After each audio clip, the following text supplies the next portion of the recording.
So today for my first sort of video, I thought we'd start sort of simple with getting to know about my sort of like book preferences. So what better way than to start with ranking book tropes tier list maker? I tried making my own like tier list of all the books I read in 2025 so far and ranking them. But I did it on an app and I forgot which app it was and now it's gone forever. So we're gonna move on from that. We're just gonna use someone else's. So thank you so much to whoever made this. I don't know who made it, but thank you. So first we have Absolutely Obsessed. So this is like the top of my book tropes. I think these are all romance, by the way. So my romance book tropes.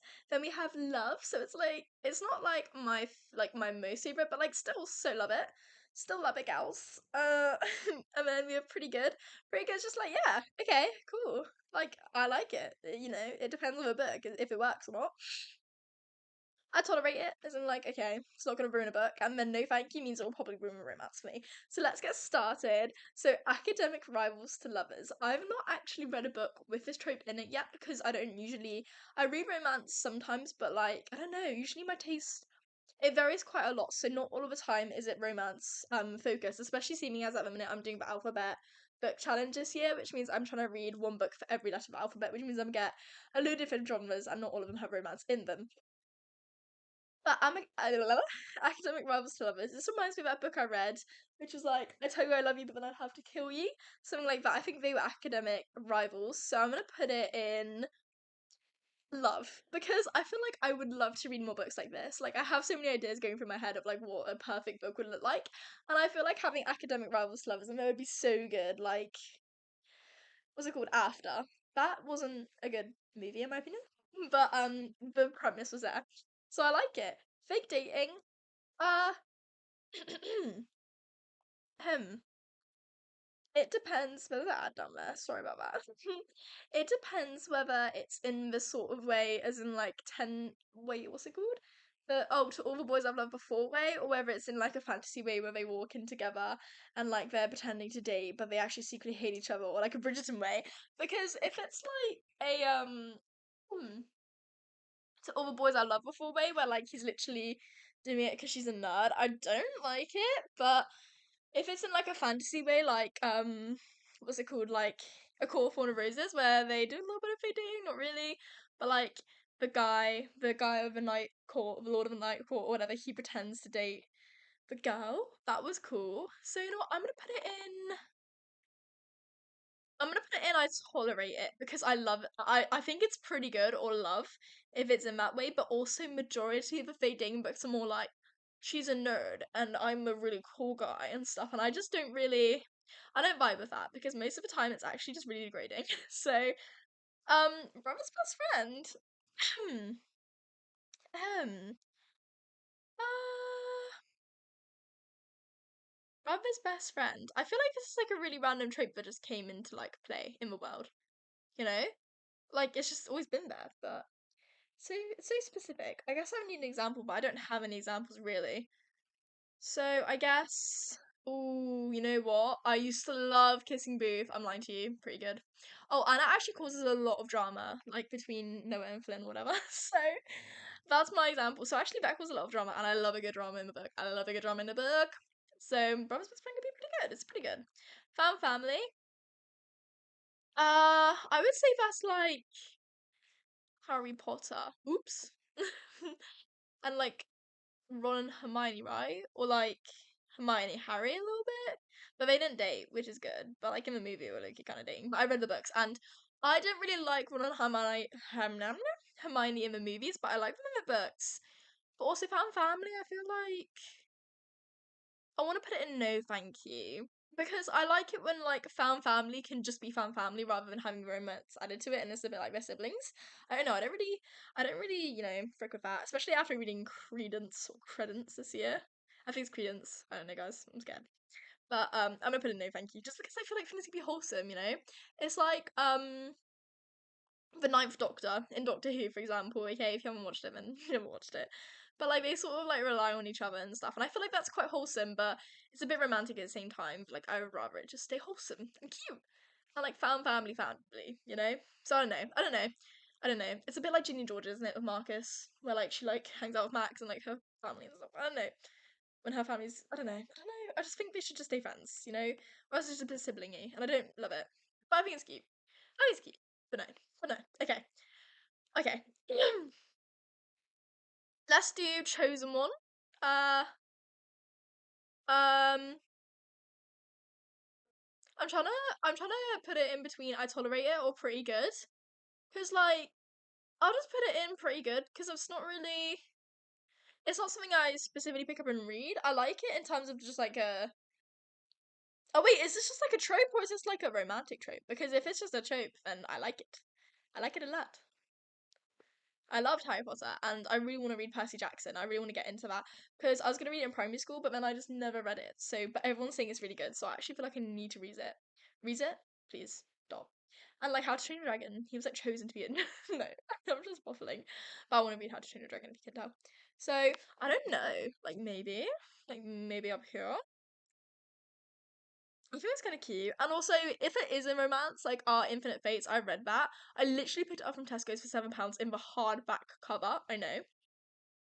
And that was like literally amazing. I just thought it'd be a bit like, nah, fine, just like a quick read, I suppose. But no, it was actually awesome.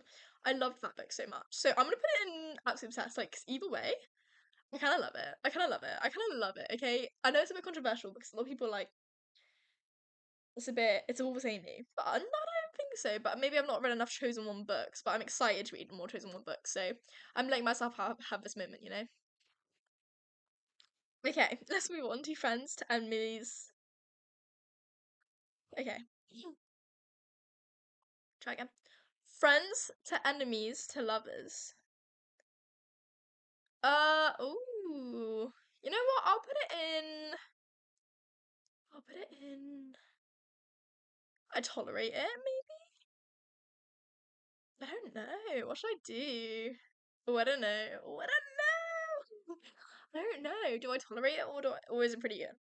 Because it sort of reminds me a lot of like what's it called, like lesbian romances a lot because like they're usually friends but then they fall out but then they become lovers because like that whole time they were like hiding their feelings from each other. So like in that example it's good, but like if it's a guy and a girl, then I don't really feel it that much, you know. So I'm a bit like, why was he sassy? I don't like sassy guys. I don't know, what should I do? You know, I'll put it in I tolerate it. It's definitely not my favorite and it's not pretty good either. It depends on the book. But I'll just put it in I tolerate it. Like it's not my go-to, to be honest. Like I'd rather oh, I don't know. I guess if it's like a long series, fair enough, because you actually need to like drag it out over a lot of books because you can't just have a romance in the first book and then just keep it for the whole time. So fair enough, but I'll put it in I tolerate it.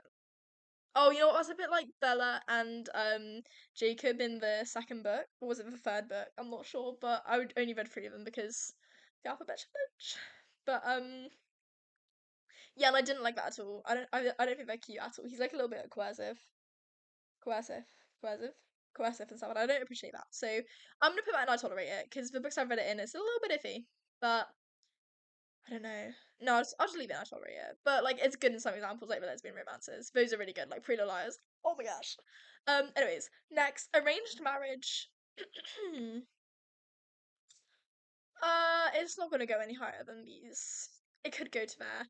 I don't know. You know what? No, it depends. If it's like oh, actually, it depends whether it's like a really like creepy way, like to an old like mafia boss or something, or whether it's to like prince from a faraway kingdom who's really obnoxious and becomes soft-hearted for her. Like that, hell yeah. Like love, love, love, love, love. But if not, then like no, thank you. So I don't want to know about some creepy guy. Like no, who like literally Stockholm syndromes you. I'm gonna put it in love. Actually, that's crazy. I'm gonna put it in love, but that's because of the example I'm thinking of. Okay, like in general, I kind of love it because the drama it creates. Because they're like, ugh, I don't even wanna marry you, but our parents want us to get married, and then they're actually the best people or whatever. So I don't know, kind of cute, kind of cute, kind of cute. But also like in real life, no, let's not do this. Let's not do this, please. Unless you want to do it, then you do you. But like if not, don't do it. Don't do it. Anyways, marriage of convenience. Yeah, I'll just put this in pretty good because like it's not the same as arranged marriage. Marriage and convenience is like I'm marrying you for money or something like that. or protection, which is actually good as well. But I'll just put in pretty good because it's not as like fantasy vibes as arranged marriage, and I feel like arranged marriage, no, fantasy is like one of my favorite things to read. This one's giving like business vibes, you know. And I don't read a lot of business books, but I read The Girl with a Dragon Tattoo, like obviously because of my alphabet challenge. So that one was like completely on a whim. I would not have read that or else. And it was such a good book. Like it's actually making me get into like business esque books a little bit more. So I'm kind of liking that. You know, I might have to keep my eye out for some more marriage's convenience, and I might be able to move up the scale a little bit. I don't know. But okay. Friends to lovers. I might put friends to lovers that like no thank you. I know that sounds actually awful because I love Ron and Hermione and stuff. And like they both die at the end. You know what? It just reminds me of They Both Die at the End. And I don't like They Both Died at the End. Because I felt like a lot of the book was like maybe it's because I read it in 2020 or something and like everyone overhyped it a lot. I just didn't find it interesting. I found it very boring. I found the romance a little bit dead, to be honest with you. I can't remember much about the book, honestly, apart from the fact that the ending was really underwhelming. So I don't know. I feel like I don't know. I don't know. I just don't feel it. I'm a bad person. Friends to lovers. I just. It's like. It's like yeah, but also like in the. I like a lot of like. It really depends on the mood. Like at the minute, I want a fast-paced book, you know, that like has a lot of drama and action and things. Whereas I feel like Friends to Lovers is more like real life, and more of a like contemporary book, I guess you could say. Is it a contemporary book? I'm not sure. Where like it actually shows real life situations, which would you would find Friends Loves in, you know, or like really cute books. And I would love a cute book, but maybe not now. So I don't know. I'm gonna put a no thank you because I've always liked a little bit of something more than just friends. Like oh, but then again, no, because then I was gonna say They Both Die. No, no, not that one. Which one was it? It was the Oh, let me find it. Hold on. Yeah, if he had been with me, I thought that was a pretty. I thought it was a really good book. I know a lot of people rated it like. Oh, I rated it 3 stars. Oh, okay. I thought it was a good book. It had like a lot of what I wanted in it, like the action, but they were also friends to lovers. But they were like they had a bit more. I don't know. When you say friends to lovers, it sounds a bit dull, but I guess like actually, it's not too dull when you think about it. Oh, I don't know. Like when you actually apply it to a book. But the trope alone, it just sounds a bit boring for me personally. I'm wrong. My opinion's definitely changed from book to book, but I feel like I don't have enough things in no thank you, so I'm gonna put it in no thank you for now. But they had more. They had more of it. You know what? No, I don't know. I don't know. I'm not gonna think about it too much. Okay. Strangers to friends to lovers. Okay. Well, yeah, yeah, yeah. You know, I like the plot development. Yeah, I can go. I can go pretty good. Um, Unfortunately, the only thing that reminds me of that, which really like turns me away from it, is the Pumpkin Spice Cafe. If anyone's read that, I'm sorry. If you like that book, then I'm sorry for hating on that book. I just hated their love. They didn't love each other. They just like wanted to have sex with each other from like page number one. So like they wanted to be boom okay? And I wasn't there for that. There's nothing wrong with that, but like it's so obviously false. Like they didn't actually like each other. Like he just had like loads of issues or whatever. She just had loads of her own issues. They both wouldn't go to therapy, and the book wouldn't have had to been a book if they just both went to therapy. Honestly, honest opinions, hated it. I didn't need to know about her curves in every single jumper. You know what? No, I could do a whole no.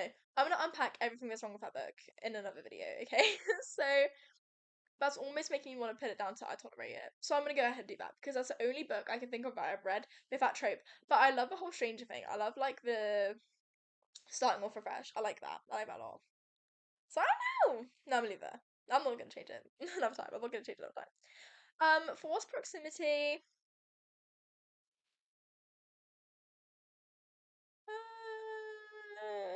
Pretty good. Yeah, it's there now. We'll do it pretty good because I'm sort of thinking that could cause a lot of drama because you can do force proximity in a lot of different ways, like sharing one room or something, or like you're trapped in a literal cage and you're both gonna die, so you both fall in love with each other. And I'm not saying that it's good romance, okay? So I'm not saying that like the roles. It's just it gives it a little bit of you know. It gives it a little bit of like a little bit of what's it called? Oh, Rebecca from music just snapped me. But no, it gives it a little bit of like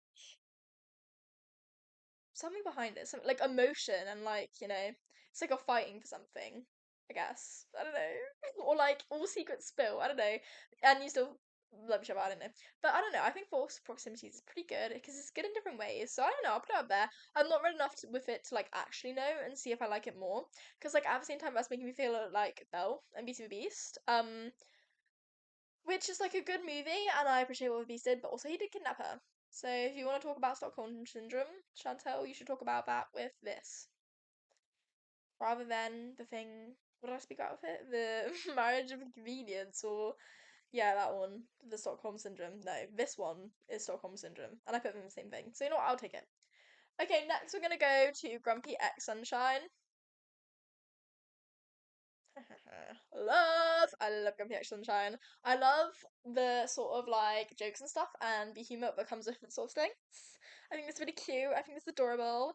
Um, and also I just like the two contrasting characters, and it never gets old. Like it's all the same stuff, but they're all done in different ways. Like they're all still completely different characters, and I love that. And I really do like that. And I think another bad example of that would be the Pumpkin Spice Cafe. But who am I to talk? Because I'm not a writer. So, that was her passion project, and I appreciate that. And I think you did well. I just don't think it was my cup of tea, unfortunately, or my cup of pumpkin spice latte. Anyways, moving on, because that's embarrassing. Yeah, I love it. I think it's cute. I think it's very nice. I do love it. I can't put it in absolutely obsessed, because I know whichever one I'm putting in absolutely obsessed. But, I don't know, I just think it's so like unique and fun. If it's done in the right way and it's not corny and it's not specifically trying to follow the grumpy egg sunshine trope, and if that's more just like something that naturally comes. Because you can tell when like writing and dialogue's forced as well, what you saying? You can tell when it's like forced and when it's natural. And you can tell that in all forms of like tropes and dialogue and things like that. So when it comes naturally, it makes a really, really good dynamic between characters. I love it, I love it. I know I kind of love it when the girls are grumpy one and when the guys are sunshine. I think that's quite cute. But maybe I'm a bit biased because that's what me and my bear like, But I would say I'm sunshine to everyone else, just not him. I'm very mean to him. But it's okay, because he still loves me, and I still love him. And because opposites attract, that's the whole point of this. Opposites attract. I love it. I love it. I love it. Love. Hence why it's in love. Next, single mum. I'll go ahead. I don't read enough books of single mum, so I'm gonna go ahead and put it in pretty good. I watched Bridget Jones' Diary. I'm not reading it because I know I will just sob and cry if Mark Darcy dies. So I'm not doing that. And I know she's not a single mum. She was just a single middle-aged woman. Or like, sorry, she's like 30, wasn't she? She's not middle-aged. Ignore me. But back in those days, I suppose it would be considered middle-aged. But no, I haven't read enough books of single mums, and I feel like I should read some more. But I feel like not enough single mum books are written. Then, in that case. But I'm gonna put it in pretty good because I don't have anything against it. I mean, with a single mum trope, you can go with anything, you know. But a lot of people have been saying that like a lot of single mum books treat them like they're like teenagers and they're not actually like actual adults who have like mature life experience, which I don't think I would enjoy because I like things to be like sort of semi-realistic and I like fantasy, but I still like how it is too realistic. And if they act like they're 16, then like I'm gonna be a bit like, you have a pension. What are you doing? So like I don't know. I don't know. I feel like it depends on who's writing it. If it's an actual single mum writing it, it'll probably be like hell yeah. But if it's not, then I don't know. I should actually investigate this. I should read a single mum book. But I'm gonna put it in pretty good because I don't have anything against it and I don't have anything for it because I've never actually read anything with a single mum trope, which is so unfortunate. Okay, the vet. You know what? Oh, I don't know. I'm not reading nothing to vet. Let's put it in love. No, love. No, love. We're pretty good. Love, we're pretty good. Vet. No, let's put it in love. It's a bit spicy. Spices things up. It's the spice of a life. What can I say? I'm sorry. But no, I'll put it in love because it's fun, it's different, and there's all different bets to be had. But sometimes like I don't like it if it's like again, like this girl's ugly. I'm gonna get her to fall in love with me, and then he falls in love with her, and it's like, but you're ugly. Like no, I'm not doing that. Okay, I'm actually not doing that because why is that acceptable? Also, like when the nerd changes for him and like becomes a different person completely. I don't know. I don't like that. But I do like it if it's in terms of like I don't know, like it's giving like I wish there was like a Hunger Games Babette romance book. Like imagine that. That's what I'm thinking of when there's a Babette. Or like all odds are like against them. Did you just hear my cat? Yeah, but you did. I don't know. I feel like the bet's cute. I feel like I can love it, but I could also 100% hate it. But that's what makes it so good. Because like if it is like really like nerdy like American high school drama where the girl's just a nerd, like I'm not gonna read it realistically. It won't be for me. But if it's like actually something good, then heck yeah, sign me up. Or if it's something like I don't know, just better than that. Just better than that. Anything better than what I just said. Because the bet could be used in versatile ways. So I'm not gonna hate on it and put it like all the way down there. Okay? So we're gonna put it in love and give it the benefit of the doubt. Okay, next. Lovers to enemies. I don't feel like enough books are done in this way. So I'm gonna put it in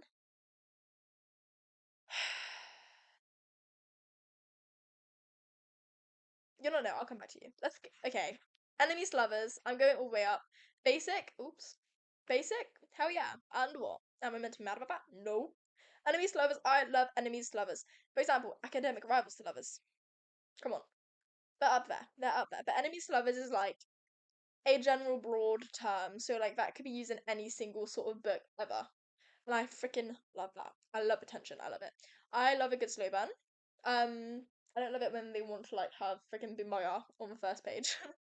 I like it when there's like I like flirty talk. Yeah, that's cute.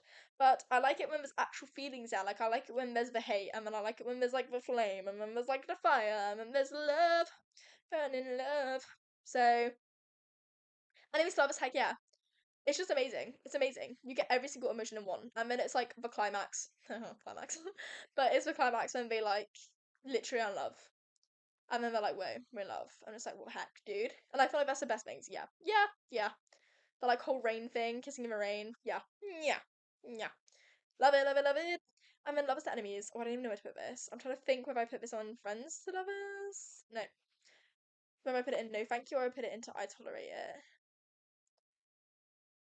I almost want to say no thank you, just because I don't think I've read a book that's done well in that case. Because like I like it when you can actually tell they want to love each other because like it's not like when you like completely hate the person you used to be in love with, you forget about the love because you're like, what the heck, why did we do me so dirty? It's not just like it's completely replaced by hate. You're like questioning why did it go down so downhill, you know? Like why did you have to do that, bro? Like I actually like it when books do it like that and they have the character development, but not many books touch on that. They just sort of make them hate each other. So I don't know, I'm gonna put in no thank you because I've yet to read a book. I've yet to read a book that does lovers to enemies well. I mean, I read the first book of by Holly Black, I think. Ooh, a job. But yeah, so I don't know because I read The Cruel Prince, the first book, because again, Alphabet Challenge, I know it's getting to me, and that could have been a really good enemies to lovers. No, lovers to enemies. Because they fell in love and she like betrayed him for the kingdom. Spoilers for the first book, but not much for us, so I feel like that could have been good. But I didn't read on. So other than that one example, I've never seen anything good and I just don't think it would be done effectively. So I'm gonna keep it no thank you. But that is my list. I hope you enjoyed listening to me waffle and mess up words about my tropes. And now I hope you disagree or agree with me or interact with me and watch the vids yet to come if you like what I'm doing, if you like what I'm saying. If not, then I'm sorry. Thank you. Bye, queens and kings and everyone else. Bye.